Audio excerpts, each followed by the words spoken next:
শোনো, তোমরা বিয়ে করো, উচ্ছনে যাও, জাহান্নামে যাও, আমার দেখার কোনো দরকার নেই। ফোনটা আমি রাখছি। দাঁড়া পায়েল বৌদি, তুমি ফোনটা কেটো না। আমি তোমাকে এই কারণে ফোন করিনি। আমি তোমাকে ফোন করেছিলাম একটা বিশেষ কারণে। রাতুলদা রাস্তায় বেরিয়েছে 50,000 টাকা ধার করার জন্য। আমি জানি না রাতুলদা কোথা থেকে টাকা ধার করবে, কিভাবে জোগাড় করবে। এত বড় অন্যায় তুমি করো না পায়েল বৌদি, আমি তোমার দুটি পায়ে পড়ি। হে শোনো, তোমার মা নাকি রাতুল মাস্টারকে বরপণ হিসেবে 50,000 টাকা দিচ্ছে। 50,000 টাকা নিয়ে রাতুল মাস্টার নাকি তোমাকে বিয়ে করছে। অনেক তো বড় বড় কথা শোনালো, ফোন করে তো নানা চাটান কথা বললো। কি হলো সেসবে? যাই শোনাক, ও আমার থেকে টাকা নেবে না। কেন? ও একমাত্র একজনের কাছ থেকে টাকা নিতে পারে, সে হচ্ছে তুমি।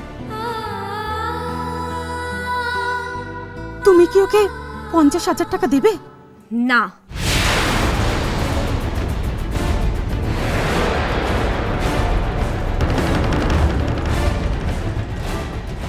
আমি টাকা দেব না।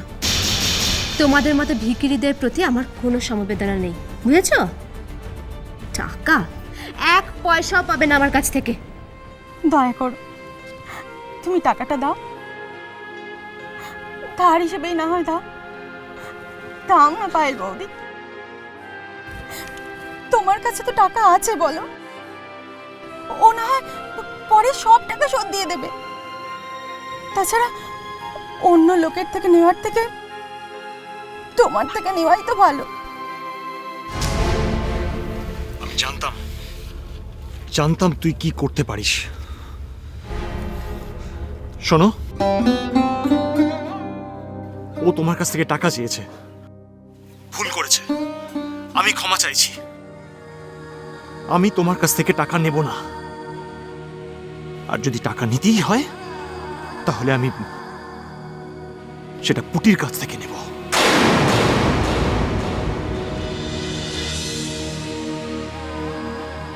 তোমার কাছ থেকে টাকা নেওয়া মানে গাল বাড়িয়ে জুতো খাওয়া। নাগর আমার নিঠুর বড়, মনো বোঝে না, আমার ভাঙা খাঁচা পড়ে আছে, সে তো আসে না, পোড়া মনে ভালোবাসা বাসা বাঁধে না। আমি কি তোমার নাম ধরে ডাকতে পারি? আসলে হ্যাঁ গো, ও গো, এগুলো তো ফোনে ঠিক বলা যায় না। আমি কি তোমাকে পায়েল বলে ডাকতে পারি? সে তো আসে না, পোড়া মনে ভালোবাসা বাসা বাঁধে না।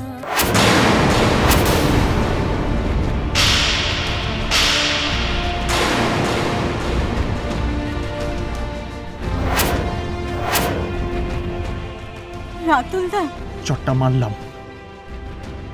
মনে রাখবি এই মেয়েকে তুই আর কোনোদিনও ফোন করবি না। ওর স্বামীকে ভালোবাসে না, ঘেন্না করে।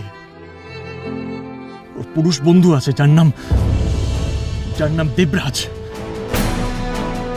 ও দেবরাজকে বিয়ে করতে চায়। আমি তোকে বিয়ে করলে ও মুক্তি পাবে।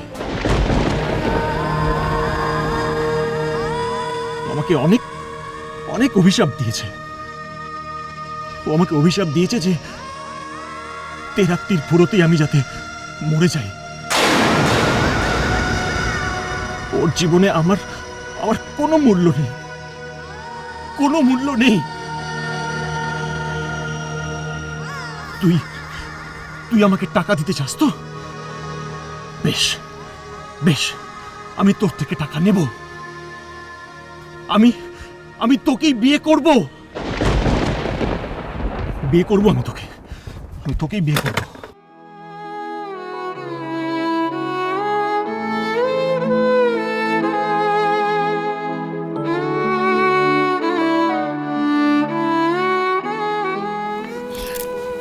কি বললো? কিছু না, কিছু না।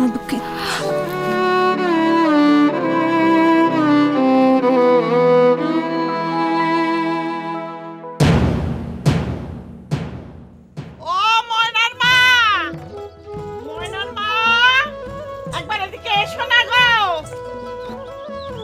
কি হয়েছে গো দিদি? এই না ধরো। কি এটা? আরে বাবা টাকা এনেছি গো, টাকা 50,000 টাকা। ও বাবা, ওই অত টাকা নিয়ে আমি কি করব? মা জমি গিয়ে সব ছাড়াতে হবে না? না না, ওর মধ্যে আমি নেই। যদি রাস্তায় গিয়ে দাঁড়াতে হয় তাও ভালো, কিন্তু ওই টাকা আমি হাত পেতে নিতে পারবো না। মা এ আবার কি কথা বলছো গা তুমি? এ তো আর আমি ভিক্ষে দিচ্ছি না, এ তো বরপণ গো, বরপণ। তোমার ঘরে আমার পুটিকে রাতুলের পায়ে আশ্রয় দেবার জন্যে। তুমি অত ভেবো না তো, অত ভেবো না। নাও নাও ধরো। বলছি তো ওই টাকাটা আমি নিতে পারবো না। তুমি অত ঝাঁঝি মারছো কেন? হ্যাঁ হ্যাঁ, ঝাঁঝি মারছি। ওই টাকা তুমি ওই ছেলের হাতে দাও, যে তার বউকে ভালোবেসে এই সংসারের ভরাডুবি করেছে। সে বউ তো তাকে কলা দেখিয়েছে, স্ত্রৈণ কোথাকার। ঠিক আছে ঠিক আছে, আমি দেবো।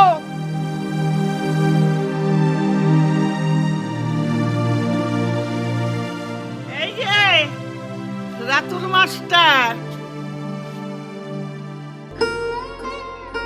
নে টাকাটা রাখ, এতে পুরো 50,000 টাকা আছে।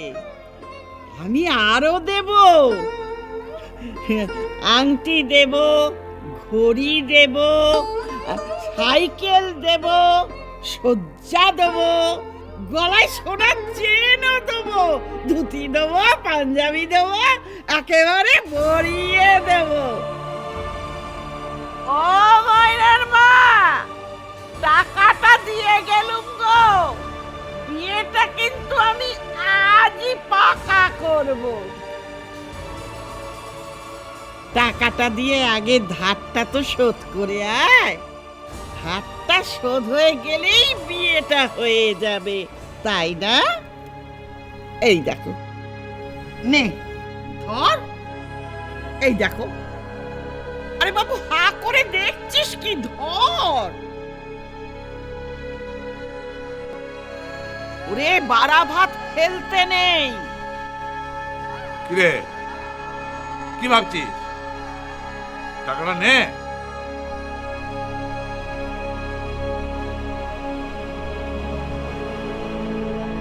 টাকাটা রাখ। আমি তোমার কাছ থেকে টাকা নেব না, আর যদি টাকা নিতেই হয় তাহলে আমি সেটা পুটির কাছ থেকে নেব। চলো।